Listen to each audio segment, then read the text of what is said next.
அரவக்குறிச்சி, தஞ்சாவூர், திருப்பரங்குன்றம் மற்றும் புதுச்சேரி மாநிலம் நெல்லித்தோப்பு ஆகிய சட்டமன்ற தொகுதிகளில் போட்டியிடும் அஇஅதிமுக வேட்பாளர்களுக்கு ஆதரவாக கழக நட்சத்திர பேச்சாளர்களும் தோழமை கட்சியினரும் தீவிர தேர்தல் பிரச்சாரத்தில் ஈடுபட்டுள்ளனர்.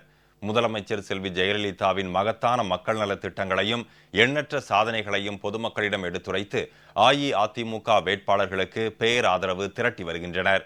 கடலோரத்தில் வாழும் மீனவ குடும்பங்களுக்கு, மீனவ சகோதரர்களுக்கு மட்டுமல்ல, திமுகவும் அதன் தலைமையும் செய்த துரோகம் நமக்கு என்ன கொஞ்சமா? காவிரி பிரச்சனையில் அவர் செய்த துரோகம் ஒன்று போதும். ஏன் எங்கள் அம்மாவால் முடிந்ததே காவிரியில் எங்கள் உரிமையை நிலைநாட்ட நடுவர் மன்ற இறுதி தீர்ப்பை மத்திய அரசுகளில் வெளியிட இப்பொழுது 2000 கன அடியாவது இப்ப தஞ்சை தரணியில் காவிரி டெல்டா பகுதியில் பசுமை விளைகிறது. யார் காரணம்? எங்கள் அம்மா காரணம். ஏன் உங்களால முடியல? முல்லை பெரியாறில் உரிமையை மீட்டெடுக்க எங்கள் தாயால் முடிந்ததே, ஏன் உங்களால் முடியவில்லை? எந்த ரிலாக்சேஷனும் இல்லாமல் ஒரு பூட்டி அறைக்குள் இருந்து கொண்டு நலிந்து கொண்டிருக்கிற தமிழகம் நெளிவும் தீர நாளும் திட்டங்களை தந்து தமிழகத்தை காப்பாற்றி வருகிற தலைவியின் ஆட்சி நடந்து கொண்டிருக்கிறது. 80 வயது கிழவி கருத்தரித்தாலும் கருத்தரிப்பாள். கருணாநிதியின் கட்சியின் மேல் ஆட்சிக்கு வருவதற்கு வாய்ப்பே இல்லை. கூவம் பாவத்தை போக்கினாலும் போக்கலாம், ஆனால் குலத்துரோகம் செய்த நீங்கள் இனிமேல் கொட்டத்தரிசை எண்ணி பார்க்கிற காலம் வராது.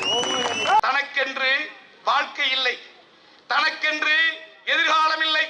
யாருக்காக அவர் இந்த வாழ்க்கையை வாழ்ந்து கொண்டிருக்கிறார் என்று சொன்னால், முழுக்க முழுக்க மொழி சார்ந்த, என் இனம் சார்ந்த ஒட்டுமொத்த தமிழக மக்களுக்காக வாழக்கூடிய ஒரே தலைவி புரட்சி தலைவி அம்மா அவர்கள் மட்டும்தான். காவிரி நீரை பெற்றுக் கொடுத்தது மாண்புமிகு அம்மா அவர்கள். உச்ச நீதிமன்றம் போய் தண்ணியை கொடுத்த சட்டமுறை யாரு? அம்மாயா? நீ என்ன கொண்டாரு? அப்படியே டிராமா பண்றாங்க. அனைத்து கட்சிக்கு கூட்டுறாரா, சட்டசபை போட்டி நடத்துறாரா, அப்படியே தவிக்கிறார். என்ன பண்ணீங்க? இத்தனை வருஷமா கொடுத்தாங்களா மக்கள்? 15 வருஷம். மாண்புமிகு அம்மாவுக்கு மத்தியில 15 வருஷம் வேணாமியா, 15 நிமிஷம் போதுமியா. கேளுங்கள் தரப்படும், தட்டுங்கள் திறக்கப்படும் சொன்னா அது கிறிஸ்துவம்.